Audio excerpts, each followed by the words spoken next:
नमस्कार प्रिय दर्शकों, मैं कुमार सिन्हा अपने YouTube चैनल कुंडली रहस्य में आपका बहुत बहुत स्वागत करता हूं। दर्शकों, आज हम बात करने वाले हैं भाग्य के ऊपर।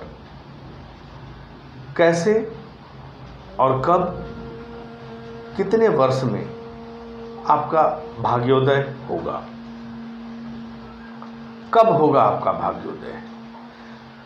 वैसे तो जन्म कुंडली में सुख और दुख जानने के लिए बहुत से महत्वपूर्ण बिंदु हैं जो आपकी कुंडली में होता है, जिसे जानना और समझना बहुत ज़रूरी है। परंतु आपकी कुंडली में जो 9वां स्थान है, 9th हाउस, यही भाग्य का भाव है और यही तय करता है कि आपका भाग्योदय कब होने वाला है।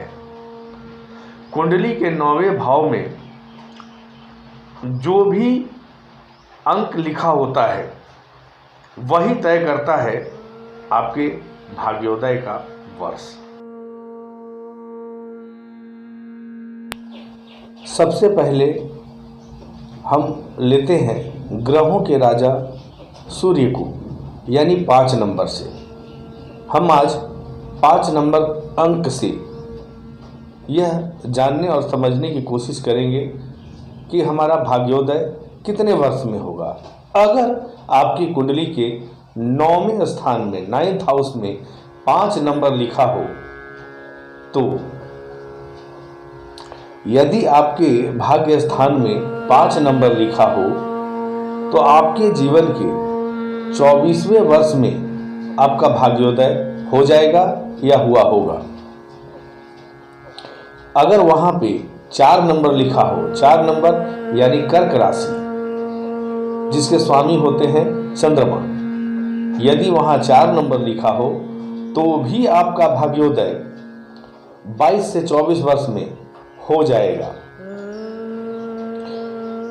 उसी तरह अगर वहां पर 1 या फिर 8, 1 का मतलब मेष और 8 का मतलब वृश्चिक, इन दोनों के स्वामी होते हैं मंगल। तो यदि आपकी कुंडली के 9वें हाउस में 1 या फिर 8 नंबर लिखा हो तो आप मान लीजिए कि आपके भाग्य के मालिक मंगल हैं और आपका भाग्योदय होगा 28वें वर्ष में। यदि आपके 9वें हाउस में 3 या फिर 6 नंबर हो, मिथुन या फिर कन्या, इन दोनों राशि के स्वामी होते हैं बुध देव। तो यदि आपकी कुंडली के 9th हाउस में 3 या 6 नंबर की राशि हो तो आप मान लीजिए आपका भाग्योदय होगा 22वें वर्ष में। 9 और 12, धनु और मीन, धनु और मीन दोनों ही देवों के देवगुरु बृहस्पति की राशियां हैं। और यदि आपकी कुंडली के 9th हाउस में 9 या फिर 12 अंक हो तो आप मान लीजिए आपको सबसे जल्दी, अति शीघ्र भाग्योदय देवगुरु बृहस्पति कराएंगे। यह आपके उम्र के 16वें वर्ष में ही आपका भाग्योदय करा देते हैं। देवताओं के गुरु बृहस्पति ही एकमात्र ऐसे ग्रह हैं जो सबसे कम समय में आपका भाग्योदय कराते हैं। उसी तरह से अगर आपकी कुंडली के 9th हाउस में 2 या फिर 7 नंबर लिखा हो, यानी वृषभ और तुला, इन दोनों राशियों के स्वामी होते हैं शुक्र देव। यदि तुला और वृषभ यानी 2 और 7 हो तो आप मान के चलिए आपका भाग्योदय उम्र के 52वें वर्ष में होगा। जी हाँ, शुक्र देव ही वो ऐसे ग्रह हैं जो सबसे लंबा समय लेते हैं भाग्योदय में। उसी तरह से 10 और 11 यानी मकर और कुंभ, इनके राशि स्वामी हैं शनिदेव। ये भी विलंबता के कारक हैं, परंतु ये शुक्र देव से कम समय लेते हैं। यदि 10 और 11 हो तो आपका भाग्योदय उम्र के 36वें वर्ष में हो जाएगा। दर्शकों, यहां पर राहु और केतु, इनको भी समझना बहुत जरूरी है। राहु और केतु ये भी आपके भाग्योदय में सहायक होते हैं, ये भी आपका भाग्योदय कराते हैं। क्योंकि राहु और केतु की अपनी तो कोई राशि है नहीं,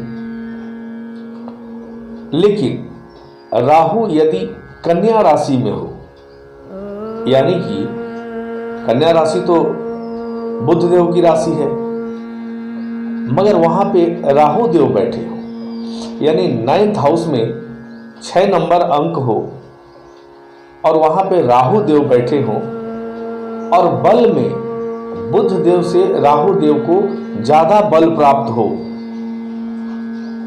तो यहां पर भाग्योदय राहु देव कराएंगे। और यदि राहु देव आपका भाग्योदय कराते हैं